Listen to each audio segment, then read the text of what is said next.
So let's say good evening to our panelists who are joining us this evening. Dr. Harish Shetty, famous psychiatrist, good evening so much and thank you for joining us on The Last Word. Mahesh Shetty of the MT Educator is with us. Professor Salman Khurshid also with us here. Professor's daughter Maliha Salman actually scored 95% overall and 96% in the math, science, economics 3-subject category. And I have youngster with us, Nikita Sawhney is with us, joining us from Delhi. Hi Nikita, and she's scored also 95%. But irrespective of what she would have scored, I want to go across to Nikita first and ask her this question. Nikita, tell us a bit about how you prepared and what were the last couple of years like as you prepared for these board exams.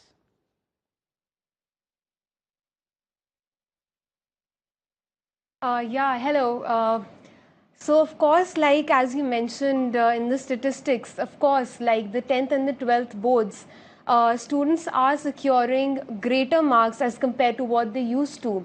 And as far as I'm concerned, definitely it was huge hard work and lots of effort going into place. And I think that while I was preparing, there was just one thing in my mind, that there is no shortcut to success. If one has to be successful, hard work is the only key route.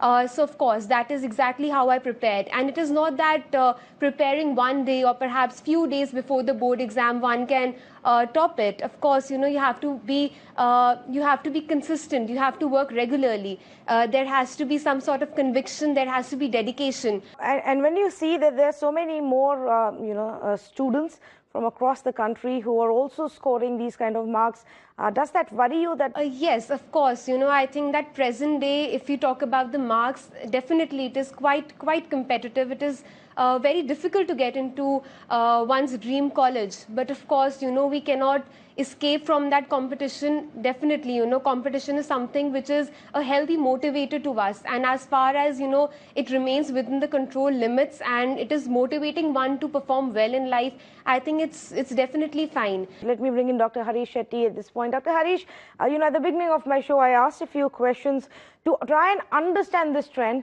And if there is something here that should be worrying us, or is it simply because we do have, students here today who are more conscious of what they want in life, who are more driven about what they want, and they're simply preparing for that? I like what this girl said, hard work is the only key. I think that's a brilliant sentence. And our kids now are aspirational, focused and hardworking, but the marks always are decided by the board. The structure of the exams, the way they give marks is decided by the board. So what I feel is in the entire educational system, the system should become more application oriented, not just rote and theory. It should become more reflective and it should become more subjective. Congratulations to all those children who have got above 90, but remember, those who have got between 70 and 90 are trying to break the ceiling and say that they want to get 90, and people who have got between 80 and 90 are very unhappy, very sad, very depressed. And there are some kids who have got 92 are very upset because they did not get 95. So in that sense, are we setting up the right kind of environment where no matter whether you get 65 or 99, you may still end up being unhappy, and that's not fair on the student?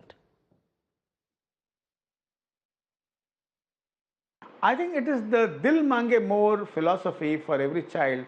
But what is very important for each one to understand is if they have not scored well, they still have a long way to go and there are many chances which will come in the future. It's important to learn from all the children who have scored is hard work is the most important thing. But as a psychiatrist and as a counselor, I see a lot of kids between 70 and 90 coming to me, and those who have got even around 92 who are coming to me. So the message which should go is that these exams are the first exams of your life and they really do not define your future. And what is very important is maintain the self-esteem of the child across time. So parents and others and educationists should see to it that whatever happens in this 10th and 12th, their self-esteem is not damaged. Let me go across to Mahesh Shetty.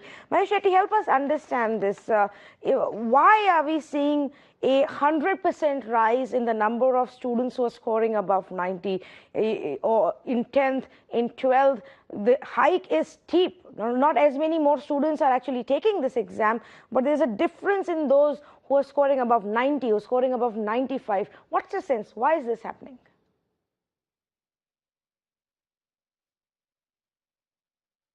See, previously when we used to study maybe in the last few months. But if you see today's child, he starts preparing right from vacation. They prepare when they are in their early ninth, preparing for their 10th, preparing for their 12th. They are always focused about their future. There's a lot of information, there is a lot of understanding of how life is today. Child knows where he has to go. I remember as a child, I didn't know what to do after my 10th, but today's child is having all the possible information, so he's preparing for it. He's preparing for life itself. So we should be proud of our kids that they are focused, they know where they are going.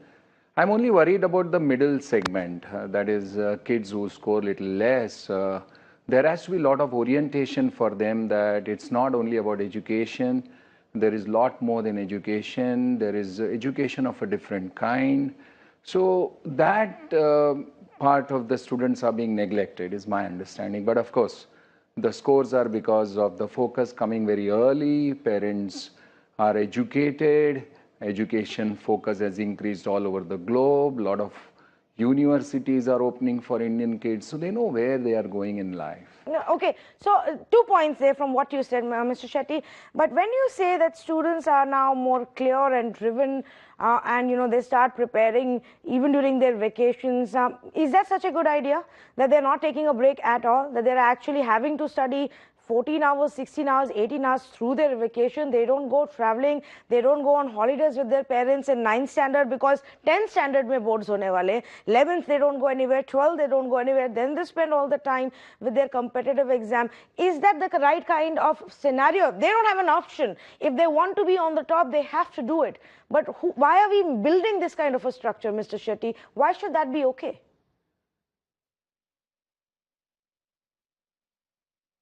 We'll have to change the way the exams are conducted. Today the exams are conducted, 3 hours. That 3 hours decides my life. So just imagine, I'm building my whole preparation for that 3 hours, which is on the D-Day, March. So for March 1st is my board exam, and I have to prepare for that 3 hours. You can understand that in that 3 hours I do any mistake, I lose my life. Nobody measures intelligence. There is no mechanism which we have developed in past 200 years where we can measure the child differently. I think so there is effort to be put there. There is necessary inputs to come from the government level, from the boards level. You can't determine a child's life on an examination. Some British guy decided this education system. We are following it meticulously. I think so we need to discuss at a higher level. But today we should appreciate our kids who are putting efforts. No, by all means, I agree with you. I understand that studying 12 hours doesn't work, but no, I agree with decide. You. I don't even want... 3 hours decides everything. Yes. Professor Khurshid, there is a system internationally where they don't just decide on the basis of one exam that you give. We don't do that here. What is your sense? Does the system need to change? Do we need to stop obsessing about board exams?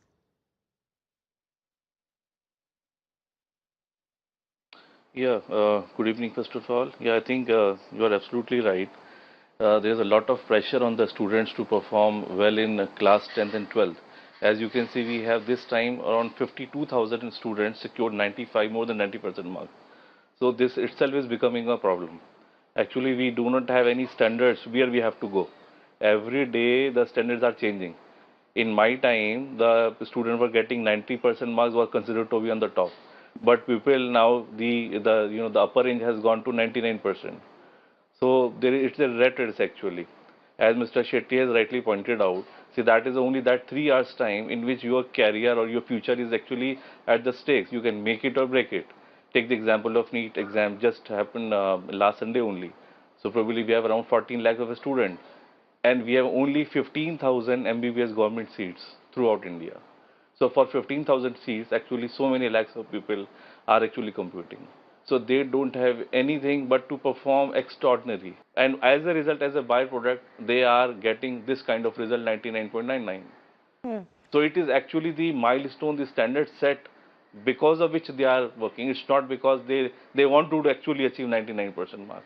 There is no other, there is nothing, left for them but to go to think in this direction. Yeah, and you know, that brings me to the point of the state of mind. You said they don't have any option but to score this much, which is what perhaps went wrong in Telangana, where when the results, in Andhra, when the results came out, it led to 21 children taking their lives.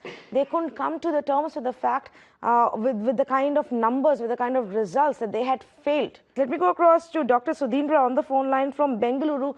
Good evening, doctor. Go ahead, please. Yeah, namaskar. While congratulating all the winners, let me look at the whole population. We require everyone to score well. The question comes is, how do you make things score well? Because there need to be a sort of a different kind of pattern of question papers to evaluate.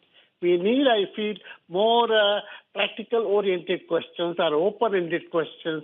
The format of the question paper should change so that there is a differentiation coming between those who have understood the topic rather than doing a sort of a repeated question answers that is being followed. So you're saying devise a system in a question paper in a way that you get a deeper insight on to how much the child has understood and comprehended, rather than perhaps just in some cases mugged it up. Thank you for calling. In fact, on that point, I want to go across to Mr. Mahesh Shetty and asking this. Mr. Mahesh Shetty, help us understand, you know, in maths, in economics, even in chemistry, I understand when children can score 100. How do you score 100 in English? And in political science, where it's not just a factual multiple choice kind of a format.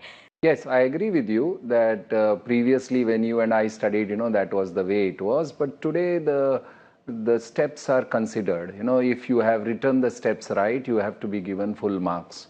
If the necessary steps are written by the kids, I think so they deserve the full marks.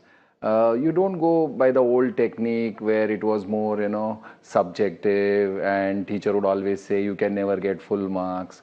Those days are gone. It's more about, hey, he has written these 4 things which are important and he has covered every aspect of it. And I feel it is more appreciating the child's effort and looking at his outlook on how he has appeared and how he has written the answer. I feel if they have done to the expected level, they should get full marks. There's no absolute problem in that. All right, I'm going to thank all of my panelists, but here is what all of us also need to sit back and think about. The fact of the matter also is that we have set up this entire environment where when you step out on the day results have come out, everybody around you will ask you, "Kitne number aaye?"